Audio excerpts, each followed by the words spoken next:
बिस्मिल्लाहिर्रहमानिर्रहीम। अस्सलाम वालेकुम। A very warm welcome to my YouTube channel Psycho Informative. अच्छा जी, सबसे पहले तो जाके मेरे चैनल को सब्सक्राइब करें और उसका जो बेल आइकन है उसको प्रेस कर दें, क्योंकि जी आप में से 90% लोग ऐसे हैं जो कि मेरी वीडियो को देख जाते हैं लेकिन सब्सक्रिप्शन नहीं देते, तो ये गलत बात है। तो प्लीज़ सब्सक्राइब ज़रूर कीजिएगा। इसके अलावा जी मुझे फॉलो और कॉन्टैक्ट ज़रूर कीजिएगा ट्विटर पर, लिंक्डइन पर, फेसबुक पर, इंस्टाग्राम पर और जीमेल पर। आपको ये सारे लिंक जो हैं वो मेरी डिस्क्रिप्शन में भी मिल जाएंगे। इसके अलावा जी आप मुझे मेरे चैनल के थ्रू भी फॉलो एंड मैसेज या कांटेक्ट कर सकते हैं, ठीक है जी। उसके बाद हमारा जी आज का टॉपिक है फैक्टिशियस डिसऑर्डर। फैक्टिशियस डिसऑर्डर आप में से बहुत कम लोग इसके बारे में जानते होंगे, लेकिन आज हम इसको काफ़ी डिटेल में देखेंगे। पहले जी इसको डिफाइन करते हैं, ठीक है, समझ लेते हैं। A factitious disorder is a condition in which a person act as if they have an illness by deliberating producing or feigning और एक्सरेचुरेटिंग सिम्टम्स, ठीक है। मतलब एक बंदे को अगर कोई डिसऑर्डर है या कोई इलनेस है तो वो इतना उसको जो है वो डेलिब्रेटली प्रोड्यूस करेगा और इसके अलावा उसको फिंगिंग करेगा उसकी, और इसके अलावा जी इसको एक्सरेचुरेट करके उसके सिम्टम्स को बताएगा, ठीक है जी। अब यहाँ पर ये वर्ड है फिंगिंग, इसका मैं आपको बताती हूँ। इस वर्ड का जो मीनिंग है वो उर्दू में बेसिकली होता है बनावटीपन, यानी कि दिखावा करना, ठीक है, यानी कि बनावटी तौर पे किसी चीज़ को पेश करना, सही है ना। अब हम आगे देख लेते हैं। आगे कहते हैं कि factitious disorder imposed on another is a condition in which a person deliberately produce फिंग or exaggerate symptom in the person in their care, यानी कि अच्छा अब यहाँ पर एक और चीज़ भी ये है कि या तो वो खुद उसको करता है, मतलब कहता है, या दूसरे बंदे को जो है ना उस चीज़ का वो करवाता है, कि मतलब कि उस चीज़ का ज़िम्मेदार ठहराता है, ठीक है। यानी कि जो उसकी केयर कर रहा होता है उसको उसकी तरफ ना ज़्यादा वो कर देता है, मतलब कि उसकी तरफ ज़्यादा एग्जैजरेट कर देता है, ठीक है। अच्छा अब उसके बाद ये कहते हैं कि अब इसमें एक और मसला भी आता है कि इन्फेक्टिशियस डिसऑर्डर इम्पोज्ड ऑन सेल्फ, यानी कि अगर एक बंदे ने अपने ऊपर इम्पोज किया हुआ है, ठीक है, यानी कि ये कंडीशन क्या है, इम्पोज्ड कंडीशन है। अच्छा, the affected person exaggerate or create symptom of illness in themselves to gain examination, treatment, attention, sympathy or the comfort from the medical personnel, यानी कि मेडिकल पर्सोनल जो आपका डॉक्टर है उससे कंफर्ट, उससे सिंपैथी या उससे आप जो है ना मतलब कि केयर लेने के लिए या उसकी अटेंशन लेने की अपने सिम्टम्स को इतना ज़्यादा एग्जैजरेट कर देते हैं, इतना ज़्यादा कर देते हैं कि वो मतलब उसे लगे कि बहुत ही ज़्यादा, यानी कि आप सेटिस्फाई नहीं शो करते ना उसको, तो वो बंदा जो है मतलब बहुत ही ज़्यादा मतलब कि वो शो करता है कि नहीं जी आपको ऐसा नहीं है, मतलब कि इम्पोज्ड थिंग है ना, आप दूसरे बंदे को खुद अपने ऊपर इम्पोज करवा के दूसरे बंदे को मजबूर कर रहे हो कि वो आपके सिम्टम्स को एग्जैजरेटेड ही समझे, ठीक है।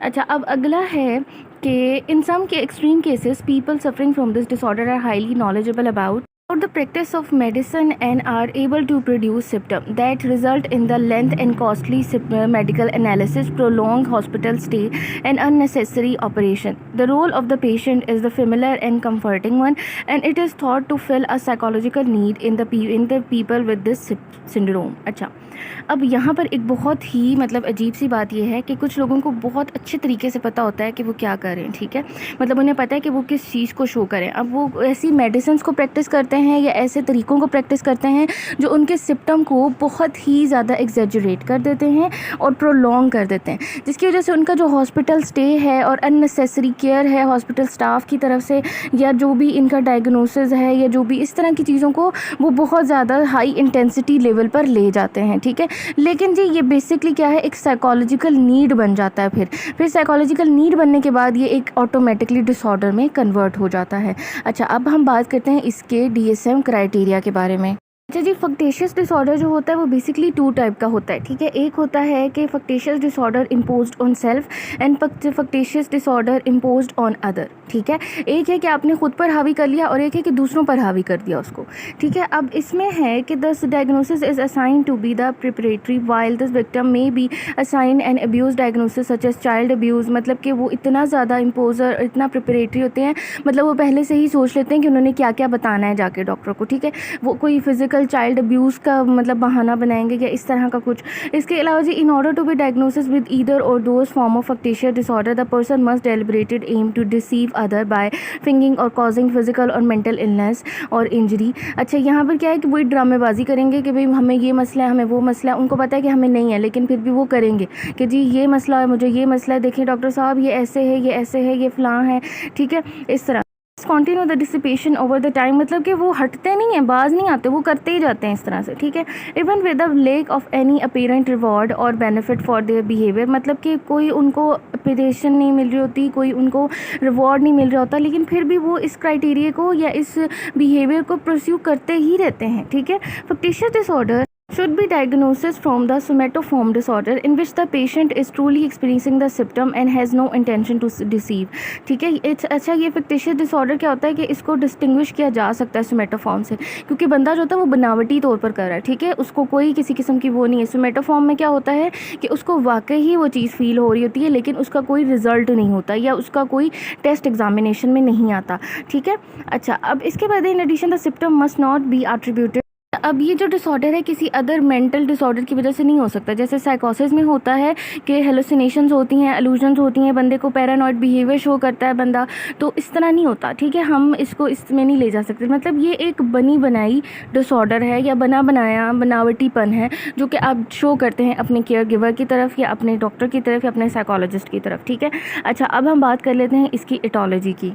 अच्छा जी, एटोलॉजी की बात करें कि through the etiology factitious disorder is not well understood. Risk factor for the developing the disorder include child trauma, growing up with the parent caretaker who are emotionally unavailable for the illness or emotional problem or serious illness as a child, history of working health care or the failed aspiration to work in the medical field, personality disorder and low self esteem, यानी ये सारी causes हो सकती हैं इसकी, ठीक है। Factitious disorder are the more common in man and often seen in the young और मिडल एज एडल्ट, मतलब ये किन में होता है, लड़कों में ज़्यादा होता है, ठीक है। अच्छा, अब individual with the factitious disorder might be motivated either as a patient or by proxy as a caregiver obtain attention, nurturance, sympathy and legitimacy that often accompanying with the sick role and they are seen as not attainable in any other way, ठीक है। यानी कि attention लेना, care लेना और ये सब इसलिए करते हैं, ठीक है। अच्छा, अब उसके बाद क्या है कि this is the contrast in the malingering in which the patient wishing to obtain external gains such as deliberating payments or to avoid the unpleasant situations such as military duties। अच्छा, अब एक ये और चीज़ में यहाँ पर ये आती है कि कुछ मिलिट्री पर्सोनल्स होते हैं या फिर कोई ऐसी स्ट्रिक्ट जॉब करे होते हैं, तो उस जॉब से छुटकारा पाने के लिए भी इस तरह का मतलब कि ड्रामा वो करते हैं या इस तरह का डिसऑर्डर वो प्रिटेंड करते हैं। अब आप खुद सोचेंगे कितना मुश्किल सा और कितना अजीब सी चीज़ है कि एक बंदा जो है वो बनावटी तौर पर आपके सामने आकर इस तरह की हरकतें करेगा कि वो आपकी केयर ले सके या आपको वाकई लगे, इस तरह बिहेव करेगा कि आपको वाकई लगे वो बीमार है, ठीक है। तो उसकी ट्रीटमेंट आप क्या देंगे, यानी कि what will be the treatment. So अब हम देखते हैं इसकी ट्रीटमेंट के ऊपर। अब ज़ाहिरी बात है ये जो डिसऑर्डर है ये तो है नहीं, मतलब कि इसमें ये बनाया जाता है, ख़ुद से करवाया जाता है। तो अब फैक्टिशियस डिसऑर्डर के जो सस्पेक्ट होते हैं उनको क्या किया जाता है, मेडिकल प्रोफेशनल्स के पास लेके जाया जाता है, ठीक है। ये डॉक्टर को पहले ये मतलब अपॉर्चुनिटी दी जाती है कि वो रूल आउट करे कि वाकई जो सिम्टम्स वो बता रहा है वो हैं या नहीं है, ठीक है। तब उसको जाके क्लिनिकली ट्रीट किया जाता है। अच्छा, अब उसके बाद एक और चीज़ क्या है कि if the factitious disorder is determine therapeutic and the medical treatment में centre on changing the person behaviour, यानी कि सबसे पहले पर्सन का बिहेवियर चेंज करना, उसकी थॉट पैटर्न को चेंज करना ज़रूरी है, ठीक है। अच्छा, in this case the factitious disorder imposed on any other insuring that the safety and dependent who are bringing unnecessary subjective to medical treatment. अच्छा, अब वो जो केयर दे रहा है ना बंदा, उसको भी लेके आना पड़ता है, ठीक है, क्योंकि ज़ाहिर बात है हम उसको वो उसके ऊपर डिपेंडेंट है ना मुकम्मल तौर पर, तो हमें इसको इंडिपेंडेंट करना है, ठीक है। और उसको फिर मेडिकल ट्रीटमेंट भी देनी पड़ती है, ठीक है, यानी कि हमें भी एक ड्रामा ही करना पड़ता है। उसके बाद है various type of psychotherapy such as cognitive behaviour therapy may be use to help modify patient thinking और बिहेवियर फैमिली थेरेपी, यानी कि बिहेवियर उसकी फैमिली को थेरेपी दी जाएगी। इसके अलावा जी प्रॉब्लमेटिक जो भी डोमेन्स हैं या फिर उनको क्या है ट्रीट किया जाएगा ताकि जो है वो प्रॉब्लम्स को सॉर्ट आउट किया जा सके। अच्छा जी, इफ़ एनी अंडरलाइंग मूड और personality disorder is detected that disorder should be treated with the appropriate psychotherapy और द मेडिकेशन। अच्छा, अब इसमें हो सकता है कि कुछ अंडरलाइंग मूड और पर्सनैलिटी डिसऑर्डर हों तो उनको भी जो है वो ट्रीट किया जा सकता है थ्रू मेडिकेशन और साइकोथेरेपी, ठीक है जी। तो ये थी जी मेरी आज की वीडियो। आज का जो टॉपिक था वो बहुत मज़ेदार था, लेकिन इसमें जो थी थोड़ी कन्फ्यूजन भी थी। तो ये जो मतलब आपके पास अगर कोई इस तरह का पेशेंट आए तो आपने सबसे पहले उन दोनों को पहले पकड़ना है, जो केयर दे रहा है और जो केयर ले रहा है, दोनों को, फिर उसके बाद इनकी बिहेवियर थेरेपी करनी है। चलें जी, थैंक यू सो मच। इसके अलावा आपका कोई क्वेश्चन हो तो आप मुझे पूछ सकते हैं मेरे किसी भी सोशल मीडिया लिंक पर। अपना बहुत सारा ख्याल रखिएगा। टेक केयर एंड अल्लाह हाफिज़।